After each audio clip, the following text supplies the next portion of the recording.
Hi,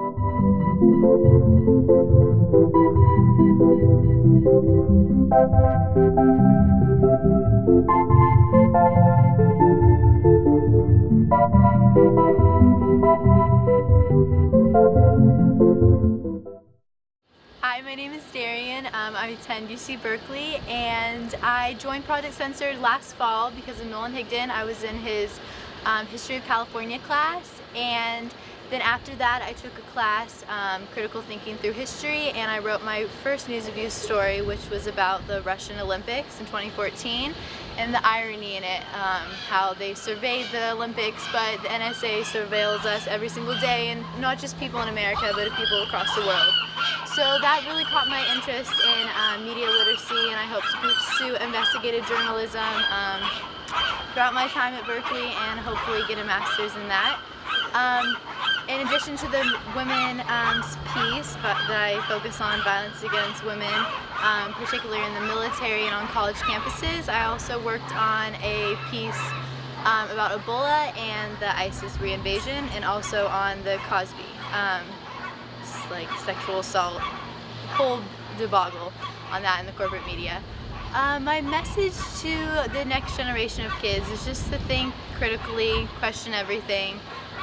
It's okay to be a conspiracy theorist once in a while. Like, just don't accept the norms that we have in place to us, and just try not to think outside the box, and not to think in the system which we are contained in today. Hi, my name is Darian. So I started off working with Project Censored about last fall, and I was always really passionate about free speech and investigative journalism, and I never thought I would get an opportunity so great like this to actually be able to write something and get it republished.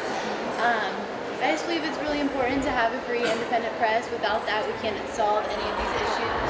Sorry, I speak quite quietly. We couldn't solve any of these issues and be here today and make solutions without a free, independent press. So that's really why I support it and support the work Project Censored does. So my emphasis was on gender violence, particularly on college campuses and in the military. I found the systemic connection between the two, which was very prevalent in corporate media coverage. So right now, about 1 in 3 women in the military are victims of sexual assault. You're actually more likely to be a victim of rape than to die on the battlefield as a woman. And in college campuses, approximately 1 in 4 women are victims of sexual assault and rape. In corporate media, we see this coverage, but the problem with, this is a kind of a news abuse coverage, what Chris is talking about, is that you see this coverage, but most of the time the narrative that is formed around this coverage is not what is really actually happening, and not is really the true systemic issues.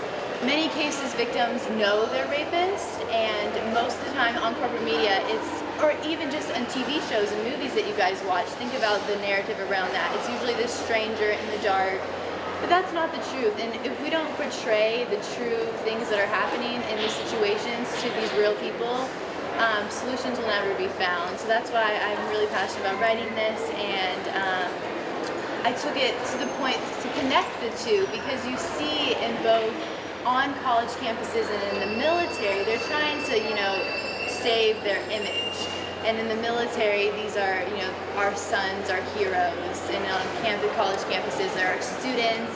So you don't think that things like this would be happening, but they do, and they're happening across the entire country. And I really just can't think of a better ways to talk about this than by writing it. And I think that that's what we need to do, is kind of just unveil this kind of invisible cloak that's around talking about rape, and a lot of people are really nervous to talk about that, and that's understandable. But I don't think that violence against women and violence against anyone in general cannot be talked about unless we don't talk about it.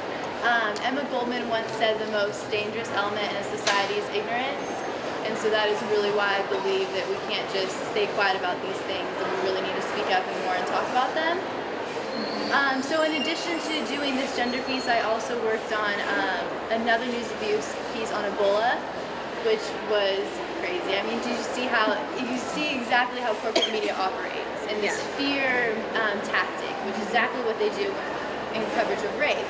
And not that any form of rape is more horrendous than another, but you see that only the most violent prevalence cases are ones that are being shown. When in many cases they happen in the home, on college, and much more intimate relationships. So yeah, that was really fast. I'm trying to think. I always do that. I ramble. So yeah, in addition to the Ebola piece, I also worked on the Iraq reinvasion, which many people don't even hear about in corporate media. So how we entered Iraq on an ongoing war. And then in addition to doing that, we just do little things. We work on citations, stuff like that, speak at events. Yeah, that's just really why I'm here.